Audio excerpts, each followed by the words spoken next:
My fellow veterans of the foreign wars of the United States, patriots of the auxiliary, and citizens of our great republic, I want to let you know that there's truth in the saying that a nation that forgets its defenders itself will soon be forgotten. We're gathered here today because we're going to pay tribute to a generation of veterans that served our country in the most specific of crises and emergencies that were thrown upon them. Talking about December 7th, the official start of World War II and America's involvement. And with that, I'd like to introduce to you our Director of Admin Operations, Johnathan Duncan, who will talk to you more about it. Johnathan, thank you.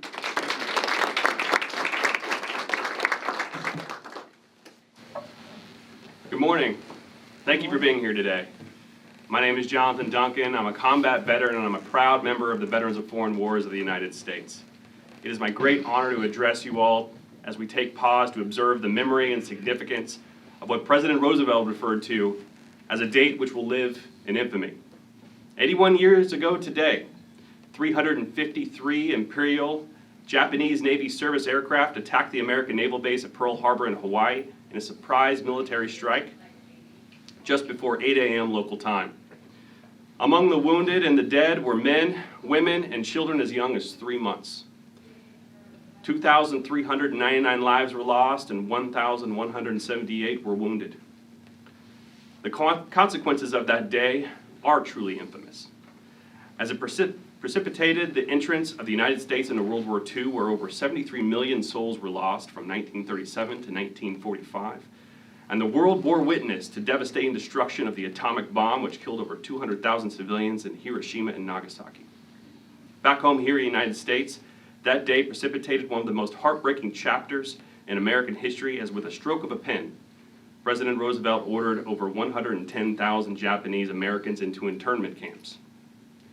On February 19, 1942, 10 weeks after Japanese bombed Pearl Harbor, President Franklin D. Roosevelt signed Executive Order 9066, which gave the Army control of large portions of California, along with permission to immediately exile any unwanted aliens or citizens who may be considered a national security threat.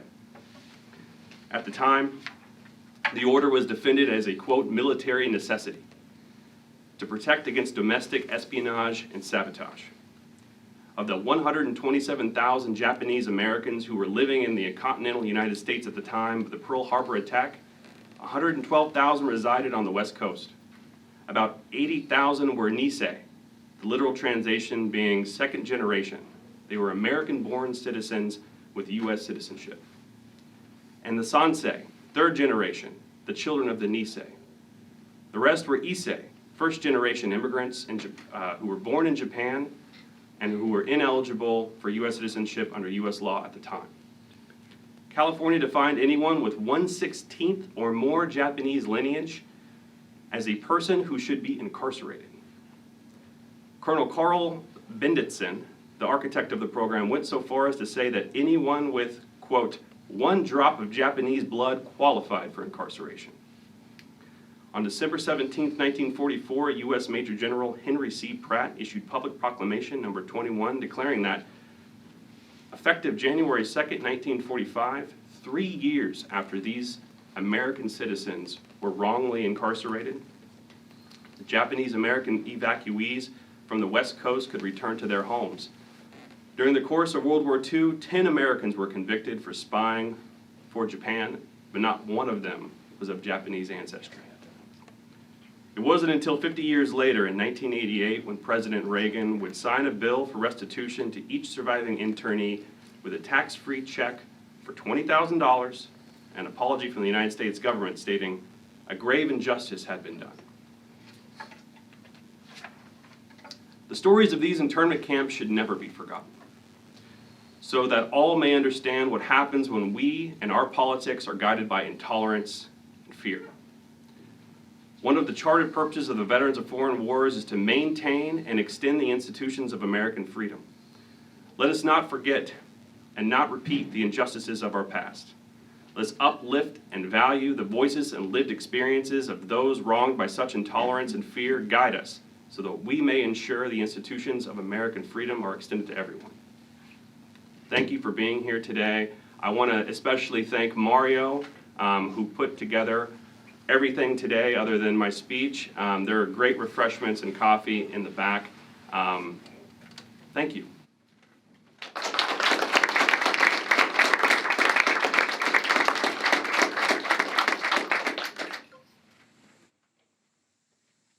Jonathan, thank you very much. We appreciate greatly the sacrifices that were made by men and women who were surprised by the Japanese and the unfortunate consequences that happened to American citizens after that.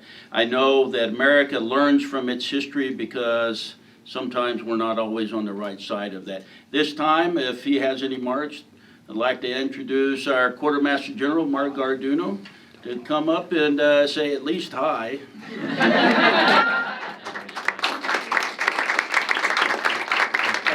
Appreciate it. I know that this is an extremely important day in the history and the lives of Americans, especially those who were part of our history and the greatest generation that ever lived in this country. I'm an extremely proud son of a World War II veteran who served in the Philippines, and it is certainly this day that brings me back to remember his sacrifices and what he did for our country. So I'm extremely proud of that in my family's lineage. Thank you all for recognizing the importance of this day and marking it the way we should in the Veterans of Foreign Wars of the United States, for sure. There are many days that are important and significant in our lineage and history, and unfortunately there'll probably be more in the future, right? But it's remembering the sacrifices of those who've come before us. That's so important. Thank you so much. Thank you, Mark. Everyone, please enjoy the refreshments over there. Take a little time, reflect on what today means and how it has shaped the world today, and have fun. Thank you. That concludes our ceremony here.